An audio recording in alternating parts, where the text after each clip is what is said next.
President Trump has asked me to reorganize the federal health agencies, the agencies that have a portfolio that affects human health, which is CDC, NIH, FDA, as well as some of the agencies within the United States Department of Agriculture. And he's asked me to clean up the corruption, number one.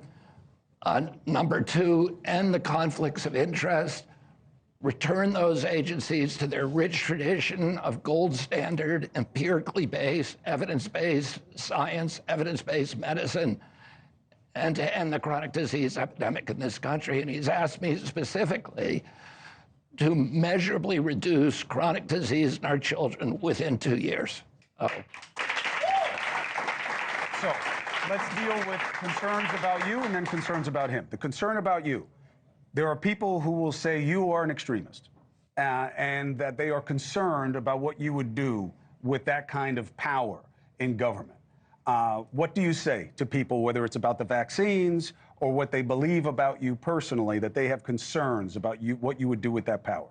Yeah, I mean, I'm not a doctor. I'm not a scientist. I've written 5 best-selling books on public health, so I know, and I've litigated on public health for 40 years. And won some of the biggest lawsuits in our nation's history on public health issues.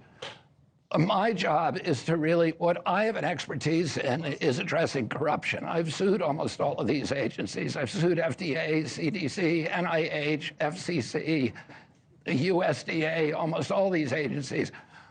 When you litigate against these agencies, you get a PhD in corporate capture and how to unravel it. So my portfolio and my charge is going to be to end the corruption of those agencies and let them do real science again. And then not to impose my personal choices or beliefs on the American people, but give them information that they can make their beliefs. We're a free country. People ought to have a choice about their own health, and they ought to have the best knowledge. And we ought to be the healthiest country in the world.